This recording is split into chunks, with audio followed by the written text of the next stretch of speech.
श्री स्वामी समर्थ. आपल्या हिंदू धर्मात पौर्णिमा व अमावस्या तिथीला खूप महत्त्वाचं मानलं जातं.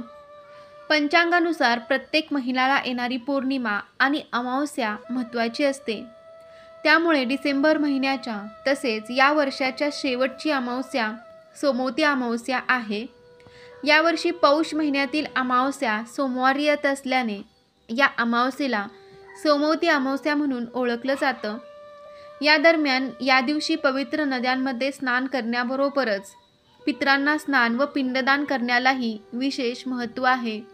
स्नान, दान आणि पितरांची पूजा केल्याने विशेष लाभ मिळतो. हिंदू धर्मातील सर्व अमावस्या तिथींमध्ये मौनी आणि सोमवती अमावस्या सर्वात महत्त्वाची मानली जाते. या दिवशी देवांची उपासना करणे अत्यंत फलदायी ठरते.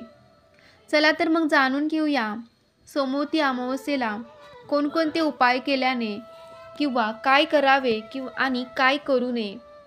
पण त्या अगोदर तुम्ही चॅनेलवर नवीन असाल तर चॅनेलला सबस्क्राईब करा आणि कमेंटमध्ये श्री स्वामी समर्थ नक्की लिहा. शास्त्राप्रमाणे सोमवारी सूर्यास्तापूर्वी येणाऱ्या अमावस्येला सोमवती अमावस्या असं म्हटलं जातं.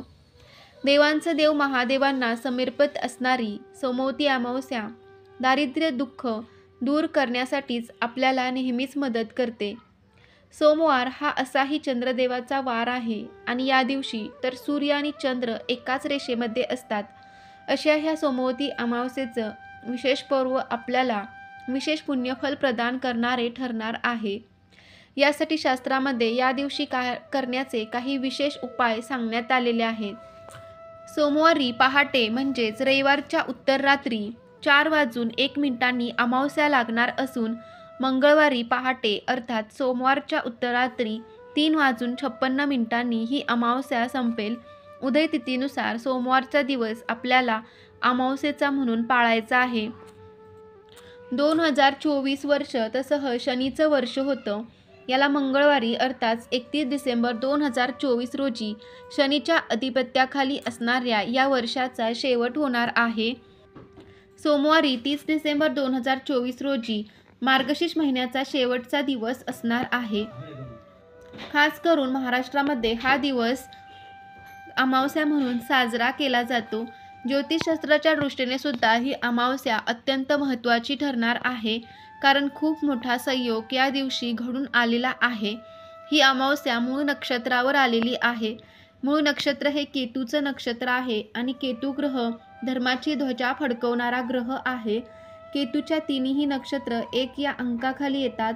त्यातलं पहिलं नक्षत्र हे अश्विनी, दुसरं नक्षत्र मघा हे 10व्या क्रमांकाचे नक्षत्र आहे आणि तिसरं नक्षत्र आहे हे मूळ हे 19 क्रमांकाचे नक्षत्र आहे. ही तीनही अंक सूर्याच्या प्रभावाखाली येतात. सूर्य हे पितृगणाचे आदिदैवत आर्यम आहेत आणि पितृदोषांमध्ये राहू आणि केतू यांचे प्राधान्य असतं. राहू हा वडिलांच्या बाजूने आजोबांचा काराग्रह आहे, तर केतू हा आई वडिलांचा काराग्रह आहे. म्हणजेच राहू केतूपैकी कोणताही ग्रह जास्त बिघडलेला असेल तर त्यावरून कोणत्या बाजूने पितृदोष आलेला आहे हे आपल्याला कळू शकतं. मूळ नक्षत्राबाबत सांगायचं झालं तर हे आद्य नाडीचे श्वान योनीचे राक्षसगणाचे नक्षत्र आहे. या नक्षत्राच्या प्रसन्नतेसाठी राळ या वृक्षाची पूजा करावी आणि लोखंडाचे दान करावे. याची देवता निवृत्ती आहे आणि ही देवता फारच उग्र देवता मानली जाते. हे अधोमुख नक्षत्र आहे आणि हे सुलोचन दृष्टीने नक्षत्र आहे. त्यामुळे या नक्षत्रावर हरवलेली वस्तू सापडत नाही, कारण हे जलतत्वाचे नक्षत्र आहे. याची तीक्ष्ण अशी संज्ञा आहे. केतूच्या प्रसन्नतेसाठी रस्त्यावरील काळ्या रंगाच्या भटक्या श्वानाला म्हणजेच काळ्या कुत्र्याला तेल लावलेली भाकर आपण या दिवशी खाऊ घातली तर आपला केतुग्रह शांत होतो आणि पितृदोष असतील तर तेही निघून जातात. तर तुम्हाला काय करायचं आहे, या दिवशी संध्याकाळी किंवा दिवसभरात कधीही जोपर्यंत अमावस्येचा काळ आहे त्यावेळेत कधीही काळ्या रंगाच्या कुत्र्याला खास करून तुम्ही तेल लावलेली भाकर किंवा चपाती खाऊ घालू शकता. सोमवती अमावस्या म्हणजे सूर्यग्रहण सदृश अमावस्या म्हणून ओळखली जाते. तर आपण या दिवशी पिंपळाची पूजा करायची असते. पिंपळाच्या वृक्षाला आपल्याला प्रदक्षिणा मारायच्या असतात, कारण पिंपळाच्या त्याच्या खोडामध्ये ब्रह्मा, विष्णू, महेश यांचं एकत्रित स्वरूप असतं.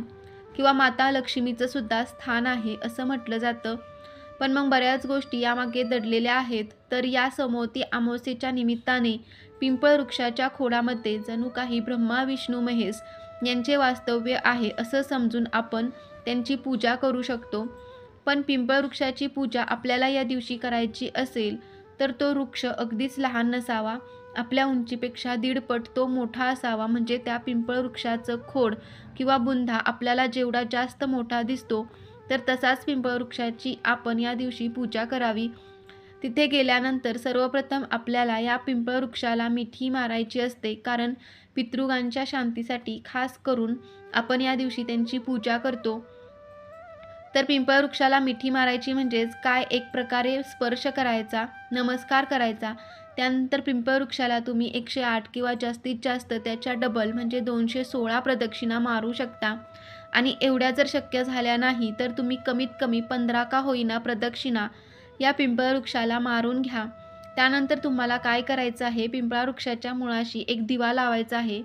शक्यतो पिंपळाची ही पूजा आपल्याला दुपारी 12 वाजायच्या आतच करावी लागते. पण तुम्हाला काही कारणाने उशीर झाला किंवा जमलं नाही तर संध्याकाळी सूर्यास्त होण्याच्या आत तुम्ही कधीही हे काम करू शकता. आपल्या पितरांच्या शांतीसाठी प्रार्थना करावी. त्यानंतर पिंपळ वृक्षाखाली आपल्याला एक दिवा किंवा पंती प्रज्वलित करायची आहे. घरून निघताना अजून एक 2 वस्तू आपल्याला न्यायच्या आहेत. तांब्याच्या तांब्यात पाणी भरायचं, त्याच्यामध्ये 1 चमचाभर शक्यतो गाईचे दूध टाकायचं. काळे तीळ दूध मिश्रित पाण्यामध्ये मिसळायचं आणि एक पांढरं फूलसुद्धा त्यामध्ये टाकून द्यायचं आणि हे पिंपळाच्या वृक्षाला आपल्याला अर्पण करायचं आहे.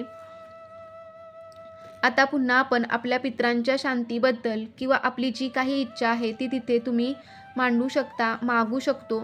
जणू काही ब्रह्मा विष्णू महेश या तिघांकडे तुम्ही हे मागणं मागताय. तर अशा पद्धतीने प्रार्थना करायची आहे.